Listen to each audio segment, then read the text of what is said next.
Brennan, we're doing another segment on MITech TV, and we earlier had Mealy Ostale on talking about how he uses artificial intelligence, and now we have a protege of Mealy's, Steve Ferman, from Four Pillar Coach, and he's something I'd never heard of previous to his introduction.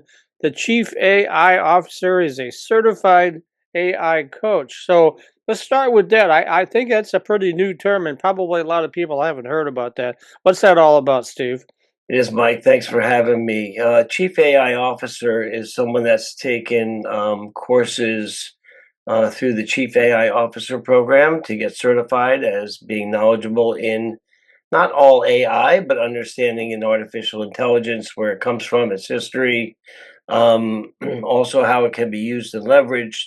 There is an International Federation of Chief AI Officers that has accredited the chiefaiofficer.com.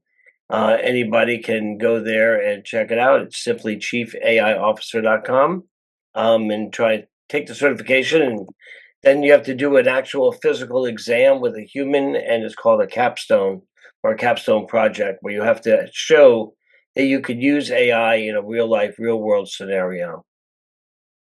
So a lot of people are talking about generative AI today. What do you think are the top apps being used for generative AI today, and what should people be using? Well, I think we'll start with what does generative AI really stand for? And GPT is generative predictive text. And that's what it really, that's one of the things you learn as a chief AI officer, ironically. But Claude is one of the big ones. Everyone talks about chat, and I'll get to chat, one of my favorites. Don't worry. OpenAI is a good friend. But Claude is really good for writing and blogging. I've also had my marketing manager use it to take a transcript out of Fathom and put it into Claude and have it spit out a bunch of posts. She interviewed me for an hour and then asked it to spit out, 5, 6 posts from all the information it was given. So Claude's good for things like that. Perplexity. We don't say Google it anymore. We say Plex it. And the reason is really two main ones. A, none of that advertisement stuff. Nobody's paying for higher rankings. And the best part is it gives you the source of where it got the data from. So the fact that you actually know where the data came from, you could back check it. I recently just wrote a book, and in my book, I made a lot of statements about people in history, and Betsy Ross, who sewed the flag. Well, would we really have in America? But I fact checked all that information using Perplexity to make sure I was putting in good information in my book. Grammarly, it's been out for a while, but it's also a really good AI tool for helping you spell correctly and helping you rewrite things. Gamma, which is amazing for PowerPoint.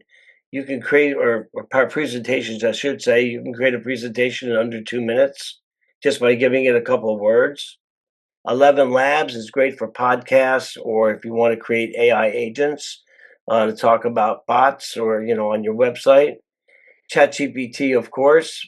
One of my favorites is ChatGPT Mobile, and you can actually talk to ChatGPT on your phone and have it answer questions for you Hmm. just by turning it on. Here, watch this. This is worth the 2 seconds. Hey, Chloe.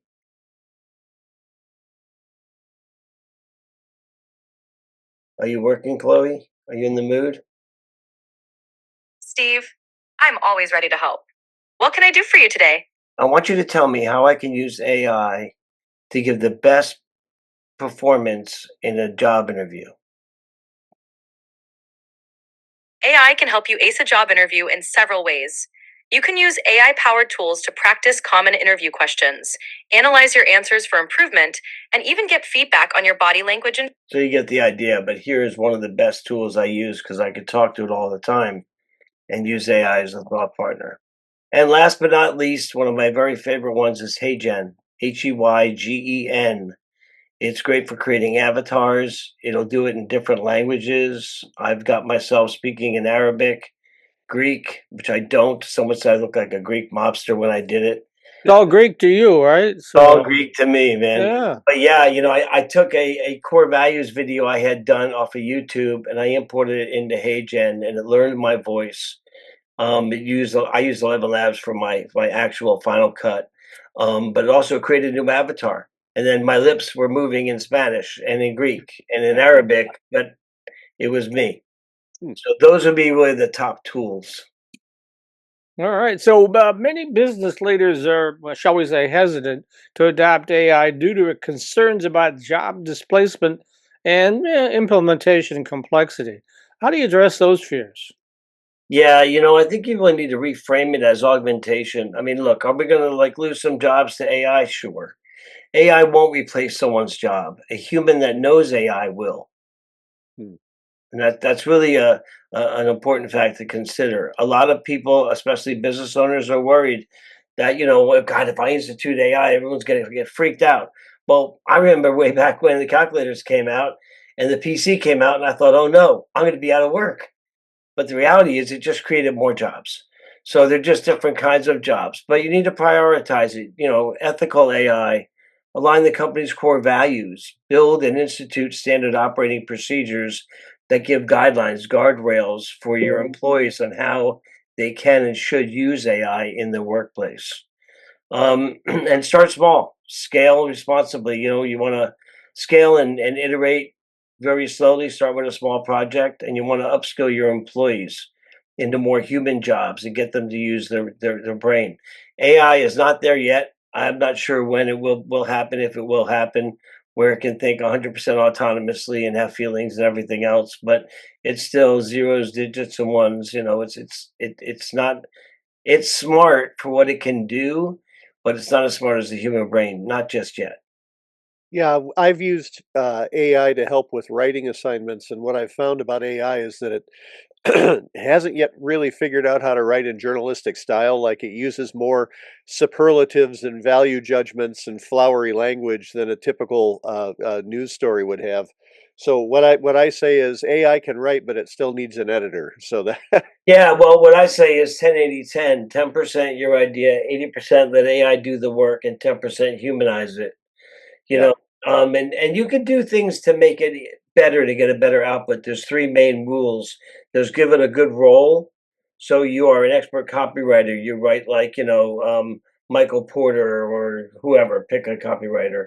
Or you're an expert scaling up coach and you write like Vern Harnish, whatever it is.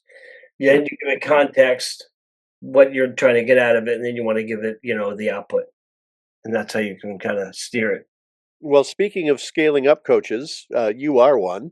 I am. So, as a chief AI officer and scaling up coach, how has AI changed the way you coach executives and business leaders?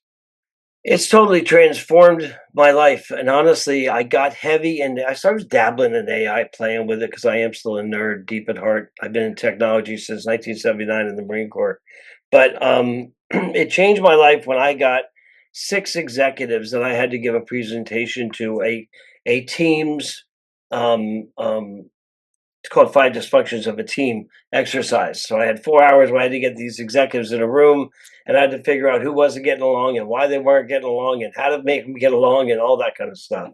Hmm.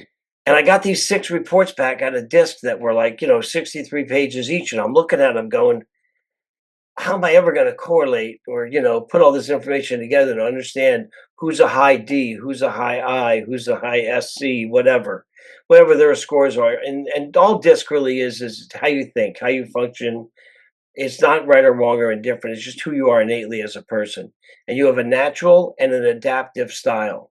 Naturally, you are this way. Adaptively, when you're in a situation, you adapt to be this way. So I took all those reports, I put them in a chat GPT, and I said, chat, help me out. I need to read and understand all this information and find out who would get along well and who wouldn't get along well and why. And out it just basically gave me, here's all your different people, here's what their scores are, here's why these people wouldn't get along because these two people are dominant, so they would have a conflict of interest. However, these two people are both high D's and high I's, high dominant people, but they do get along because one is in a possessive role and one is in a supportive role. And it was really just good information. And I started saying, well, what else can it do?